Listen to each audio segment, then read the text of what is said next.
How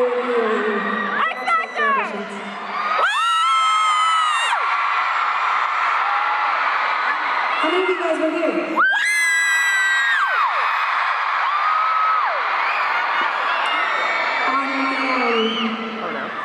On my very last day here for the auditions, I checked my phone as I was leaving, and I got some really, really bad news. I found out that my father had passed away, and I love you, Demi! the song that I'm about to sing took on a completely different meaning. So I'm happy to be here tonight to create positive memories